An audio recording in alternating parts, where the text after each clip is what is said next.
Welcome to the Dodge Training Series, Torque on 2 installation and maintenance videos. Today we're going to talk about bushing systems and how to install and remove them for the Torque on 2 reducer.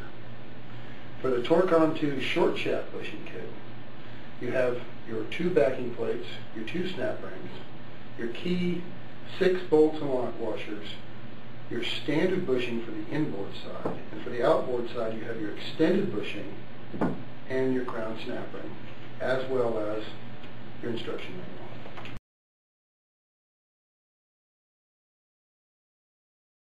The first step to installing any bushing system is to put the backing plate on the gearbox. This gives any of the bushings the ability to draw into the taper of the hub, compressing to the shaft and giving you that concentric fit on both sides. Now, what you do is put your backing plate on, take your snap ring, get it in the groove on the hub, and simply weave it around. No tools required. Now, a couple things different when installing a short shaft bushing kit. Because you have an extended bushing reaching in to grab a short shaft, it doesn't compress in the taper of the hub. So we have to put an artificial taper in the gearbox. We do this in the form of a crown snap ring. The snap ring is a wedge shape. You put it in crown down.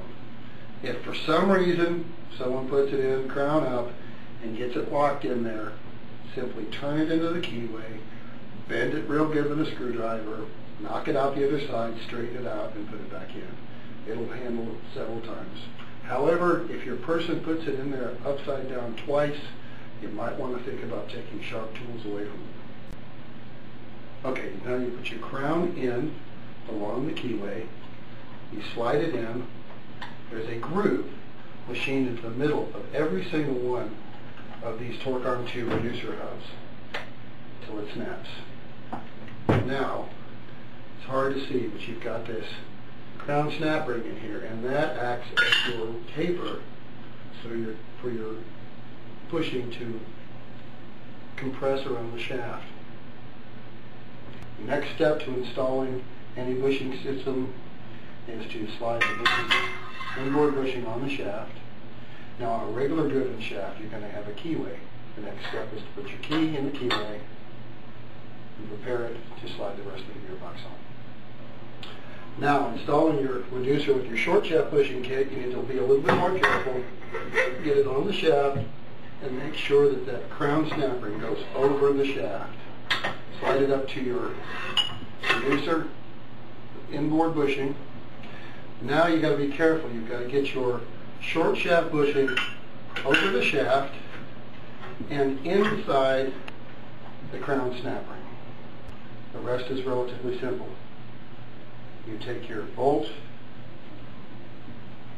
go through the untapped hole into the backing plate, and get it started.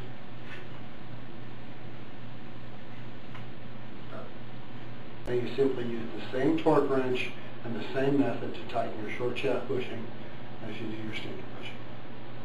Now you take your torque wrench, you adjust it for the bolt torques listed in your instruction manual, and you simply go around and equally tighten the bolts on the bushing, making sure that your gap is equal all the way around. Twin taper bushing systems eliminate any chance of wobble in your gearbox while on the driven equipment. However, you can induce a hop in the gearbox if you get the bushing kicked out in it like this. Because now you have a wider portion of the bushing at the bottom and a shallower portion at the top, and it's going to move in a loping pattern. If you put it in equally, you'll get long life, no wobble, no fretting corrosion, and it'll come right off the shaft. Now, removal of your twin taper bushing system is just as easy as the installation. You take your bolts out, and as you take your bolts out, you make sure that your threads in the threaded tapped portion of the bushing are clear of rust and dirt and debris, because that's where we're going to use them to remove the bushing. Now, you use the threaded portions of the bushing, running your screws through there, This allows them to push against the backing plate and use it as a jack surface to pop your bushing right out of your gearbox.